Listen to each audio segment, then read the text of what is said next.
Bonjour, je m'appelle Cécile Delarue, je suis journaliste et je viens de réaliser un documentaire sur le procès Johnny Depp-Amber Heard et comment les masculinistes ont retourné l'opinion publique. Derrière ces railleries habituelles des réseaux sociaux se cache en réalité une campagne orchestrée par des groupes d'hommes en colère qui depuis des années font de la haine contre les femmes leur priorité, les masculinistes.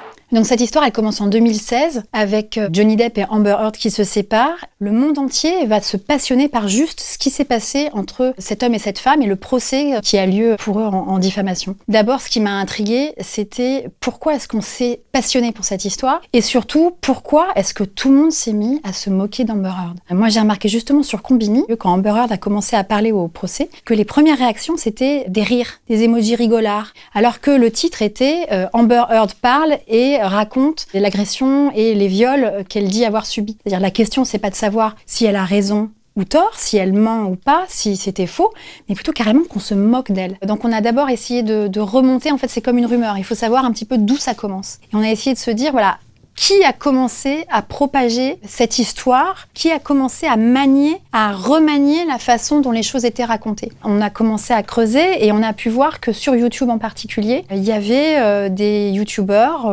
sortis de nulle part, qui n'avaient pas de visage, qui parlaient de manière anonyme, avec des avatars, avec des noms un peu étranges, et qui sortaient des infos exclusives qui mettait en cause Amber Heard. On s'est rendu compte que c'était des personnes qui avaient non seulement très envie de mettre en avant Johnny Depp, mais qui avaient aussi très envie de montrer que Amber Heard mentait et surtout que toutes les femmes mentaient. Donc qu'il y avait une idée masculiniste derrière. Alors, qu'est-ce que c'est les masculinistes? Les masculinistes, en fait, c'est une idéologie, c'est une pensée c'est une pensée politique, qui voudrait que la société va au plus mal parce que les femmes ont pris trop le pouvoir. If I can't have you, girls, I will destroy you. Il y a eu toute une bataille autour des hashtags qui a été menée par les masculinistes, notamment ça a commencé déjà lors du premier procès qui était à Londres, bien avant le procès qu'on a tous suivi sur les réseaux sociaux. Et cette bataille, elle a été sur essayer de faire monter un hashtag, un slogan qui est Justice for Johnny Depp. En fait, en travaillant ensemble et en ayant des techniques très développées qui permettent de faire remonter dans les tendances, c'est-à-dire dans les petits sujets qu'on voit et qui sont mis en avant quand on ouvre l'application Twitter ou d'autres applications. C'est-à-dire que dès qu'on veut s'intéresser à l'histoire, on tombe tout de suite sur un hashtag qui met en avant Johnny Depp. Si vous êtes capable de faire croire à cet algorithme qu'il y a quelque chose qui est en train de prendre, il va commencer à recommander ce type d'argumentaire à tout un ensemble de gens qui ne sont pas forcément connectés dans votre environnement proche.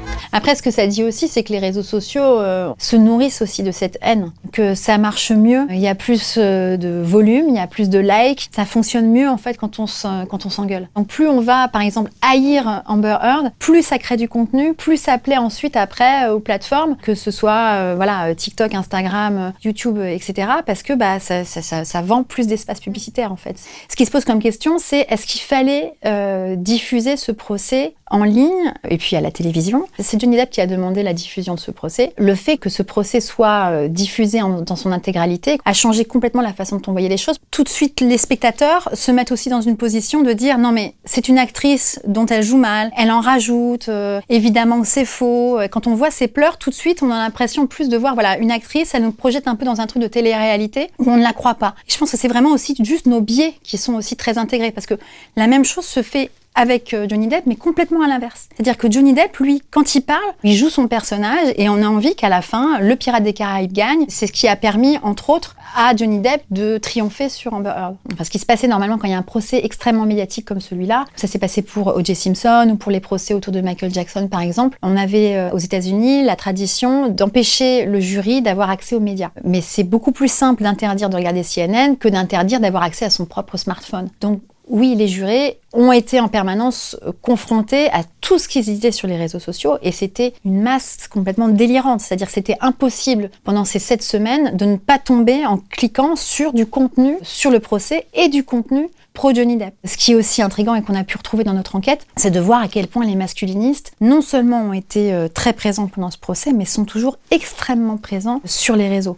Et Andrew Tate, par exemple, qui est interdit sur TikTok mais qui est revenu sur Twitter, il a une audience extraordinaire, record, et il a des discours hallucinants sur la femme. I say that women should bear some responsibility for being raped. I'd like to take this time and explain what I was saying in long format video. On se rend compte donc que, oui, 5 ans après MeToo, il y a encore des discours réactionnaires et horribles qui sont développés et qui atteignent les personnes les plus jeunes. Mini